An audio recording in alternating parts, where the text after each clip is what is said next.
صوم کی عبادت کی خصوصیت کیا ہے؟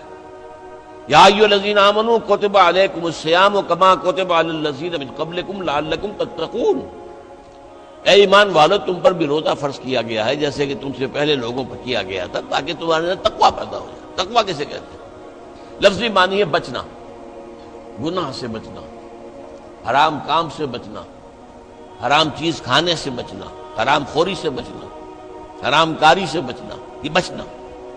وقا یقی کے معنی ہے بچانا، وقنا عذاب النار، ہم دعا مانگتے ہیں اے اللہ ہمیں آگ کے عذاب سے بچا لے۔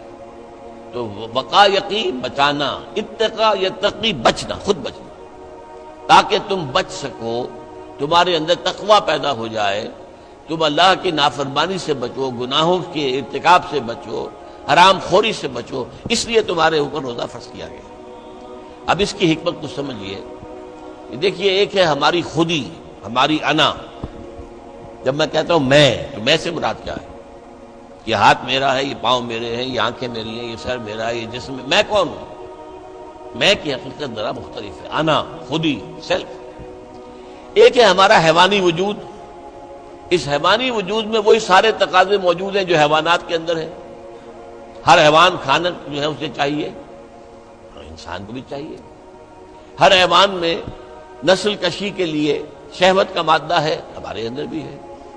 ہر حیوان کو کوئی نہ کوئی گھونسلہ ہو، کوئی بھٹ ہو، کوئی جگہ چاہیے رہنے کے لیے، آرام کرنے کے لیے، ہمیں بھی چاہیے۔ تو حیوانی تقاضے ہمارے جو ہمارے وجود کے اندر موجود ہیں، ان کے لیے کہا ہے، فرائڈ نے لفظ استعمال کیا ایڈیا لبیڈو۔ یہ ایڈیا لبیڈو بہت منہ زور ہے۔ بھوک لگتی ہے تو انسان کہتا ہے کچھ بھی ملے کھانے کو، حلال ملے حرام ملے کھاؤ۔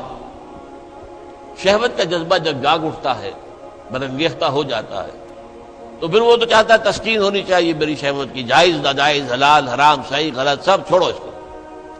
اس کے لیے کنٹرول پیدا کرنا، ضبط نفس، کہ آپ اپنے نفس پر کنٹرول کر سکیں، نفس آپ پر حاوی نہ ہو جائے، جو اس کا حکم دے، جو بھی وہ حکم دے آپ اس کی پیروی کریں، نہیں، نفس کو اپنے قابو میں رکھیں، اپنی مرضی کے مطابق اسے چلائیں۔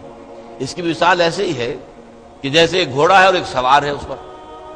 اب اگر گھوڑا منہ زور ہے، طاقتور ہے، اور سوار بیچارہ کمزور ہے، تو کیا ہوگا؟ گھوڑا کہیں پٹک دے گا اس کو، کہیں کسی کھائی میں پھینکے گا یا کچھ اور کرے گا۔ لیکن اگر سوار بھی طاقتور ہے اور اس نے گھوڑے کو دبایا ہوا اپنے دونوں رانوں کے درمیان، گھوڑا محسوس کر رہا ہے کہ میرے اوپر جو بیٹھا ہے وہ جاندار ہے، تو پھر ظاہر بات ہے کہ اب یہ گھوڑا سوار کی مرضی کے مطابق چلے گا، ذرا سا اشارہ ہوگا ادھر مڑ جائے گا۔ اسی طرح ہمارا یہ نفس ہے، یہ حیوانی وجود جو ہے، یہ گھوڑے کے مانند ہے، اور ہماری انا یا ہماری خودی یا ہماری سیلف یہ اس پر سوار ہے۔ اگر سیلف کمزور ہے، گھوڑا طاقتور ہے، تو انسان کی ہلاکت، بربادی ہے، تباہی ہے۔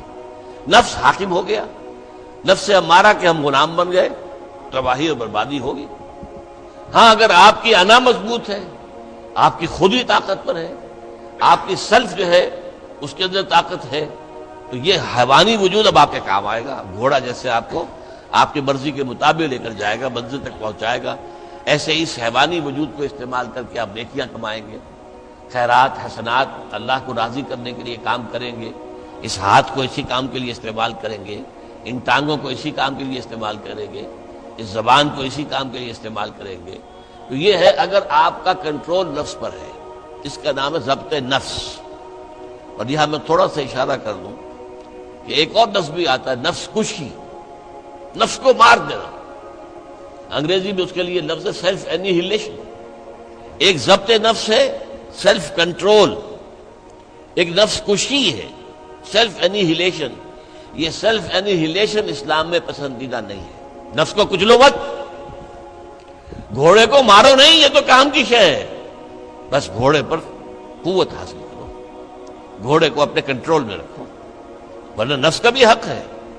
گھوڑے کو بھی دانا پانی ڈالتے ہو کہ نہیں؟ تمہارے نفس کا بھی حق ہے۔ وَإِنَّ لِنَفْسِكَ عَلَيْكَ حَقًّا وَإِنَّ لِزَوْجِكَ عَلَيْكَ حَقًّا وَإِنَّ لِزَوْرِكَ عَلَيْكَ حَقًّا۔ تم پر تمہارے اپنے نفس کا بھی حق ہے، تم پر تمہاری بیوی کا بھی حق ہے، تم پر تمہارے جو ملنے کے لیے لوگ آئیں، ملاقاتی ہوں، زیارت کرنے کو، ان کا بھی حق ہے۔ اس نفس کا بھی حق ہے، اس اس نفس کا بھی حق اسے ادا کرو، لیکن حلال، حرام نہیں۔ یہ حرام اور حلال کے فرق کے لیے ضبط کی ضرورت ہے، کنٹرول کر سکتے۔ اس کنٹرول کے لیے روزے کی ایک مشقت کہہ لیں یا مشق کہہ لیں، یہ مشق ہے کہ آپ نے سال میں یہ 30 دن یا 29 دن میں شدید بھوک کے باوجود حلال چیز بھی نہیں کھائی، کھانا موجود ہے، شدید پیاس ہے۔ فرض کیجئے کہ آپ عین دوپہر میں دفتر سے یا کہیں کالج سے آپ آئے ہیں اور گھر پہنچے ہیں تو شدید پیاس کی وجہ سے، جب وہ موسم آ جائے گا جون کا اور مئی کے روزے جو ہیں تو تب معلوم ہوگا کہ روزہ کہتے کسے ہیں۔ ابھی تو ہم کچھ دنوں سے عادی ہو گئے، سردی میں روزے تھے، روزہ کچھ کہتا ہی نہیں تھا۔ اب بھی ذرا ہے، کچھ تھوڑا سا رنگ دکھا رہا ہے، لیکن اکتوبر کا مہینہ ہے، اس میں وہ گرمی تو نہیں ہے نا۔ لیکن ہو سکتا ہے کہ اس وقت اگر روزہ ہو تو گلے کے اندر کانٹے پڑے ہوئے ہوں گے پیاس کی وجہ سے، اور گھر میں پہنچے تو معلوم ہے پانی موجود ہے، فریج موجود ہے، ٹھنڈا پانی موجود ہے، برفاب اور بھی ڈرنکس موجود ہیں، روح افزا کی بوتل رکھی ہوئی ہے، نہیں پینے۔ کیوں؟ اللہ کی اجازت نہیں۔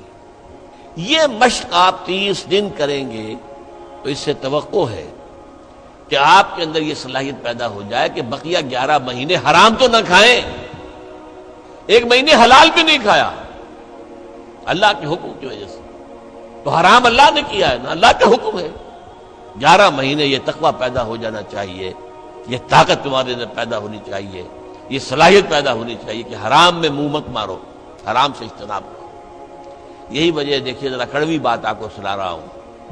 فرض کیجئے عین روزے کی حالت میں آپ حرام کام کر رہے ہیں، کھانا تو نہیں کھا رہے، جھوٹ بول رہے ہیں تو حرام کام ہے، سودی کاروبار کر رہے ہیں حرام کام ہے، رشوت لے رہے ہیں یا دے رہے ہیں حرام کام ہے۔ عین روزے میں اگر یہ کام ہو رہا ہے تو پھر یہ روزہ بے معنی ہے۔ صرف کھانا پینا چھوڑ دیا تم نے، روزہ تو نہیں رکھا، یہ روزہ تو نہیں۔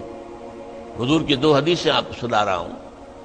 من لم یدع قول الزور والعمل به، جس شخص نے جھوٹ بولنا اور جھوٹ پر عمل کرنا نہیں چھوڑا، فلیس للہ حاجۃ ان یدع طعامہ وشرابہ، تو اللہ کو کوئی ضرورت نہیں ہے کہ وہ کھانا پینا چھوڑ دے۔ جھوٹ بولنا نہیں چھوڑا عین حالت صوم میں، تو یہ صوم نہیں ہے، فاقہ ہے۔ تم نے کھانا پینا چھوڑ دیا، بس روزہ نہیں۔ نہ اس میں روزے کی حکمت پوری ہوگی، نہ روزے کی غرض و غایت پوری ہوگی، نہ روزے کی برکات، روزے کے انوار اس سے پیدا ہوں گے، بلکہ بس یہ ہے کہ آپ نے دن بھر میں فاقہ رکھا ہے، اللہ اللہ خیر صلی اللہ۔ اس طرح ایک اور حدیث میں آتا ہے، کم من صائم لیس من صیامہ الا الجوع، کتنے ہی روزہ رکھنے والے ایسے ہیں جنہیں اپنے روزے سے سوائے بھوک کے اور کچھ حاصل نہیں، بھوکا رہا، بس منہ بند کیے رکھا، باقی روزہ نہیں تھا وہ۔ جب عین روزے کی حالت میں جھوٹ بول رہا ہے یا جھوٹے عمل کے اوپر، جھوٹے کاروبار پر عمل کر رہا ہے تو یہ روزہ نہیں ہے۔ تو روزے میں کھانا اور پینا صرف یہ ترک کرنا نہیں ہے، بلکہ یہاں تک بھی آیا ہے کہ فرض کیجئے کہ کوئی شخص آپ سے جھگڑ رہا ہے، گالم گلوچ پہ اتر آیا ہے، تم یہ کہو کہ بھائی میں اس وقت کچھ نہیں کہہ سکتا، میں روزے سے ہوں، میں اس وقت تمہاری بات کا جواب نہیں دے سکتا، میں روزے سے ہوں۔ یہ بھی گویا کہ روزے کے تقاضوں میں سے ہے، جھگڑا نہ کیا جائے، فساد نہ کیا جائے، لوگوں سے لڑا نہ جائے، گالم گلوچ نہ کی جائے، یہ بھی روزے کے تقاضوں میں سے ہے۔ تو روزہ رکھا جائے پورے آداب کے ساتھ تو اس سے تقویٰ پیدا ہوتا ہے، اس میں کوئی شک نہیں۔ تو یہ ہے گویا کہ اولین سطح پر روزے کی حکمت، یا ایھا الذین آمنوا کتب علیکم الصیام کما کتب علی الذین من قبلکم لعلکم تتقون۔ اب آئیے اگلی منزل، کچھ عرصے کے بعد پھر رمضان کے روزے فرض کر دیے گئے۔ شہر رمضان الذی انزل فیہ القرآن ھدی للناس وبینات من الھدی والفرقان فمن شہد منکم الشہر فلیصم۔ رمضان کا مبارک مہینہ وہ ہے جس میں قرآن نازل ہوا، اور قرآن کیا ہے؟ لوگوں کے لیے ہدایت، اور ہدایت اور حق و باطل میں امتیاز کی بینات، روشن چیزیں، واضح چیزیں، کھلی چیزیں، بین چیزیں۔ تو جو کوئی بھی تم میں سے پائے اس مہینے کو، نہ مریض ہو نہ بیمار ہو، موجود رہے اپنے گھر میں، فلیصم، تو لازم ہے اس پر کہ روزہ رکھے۔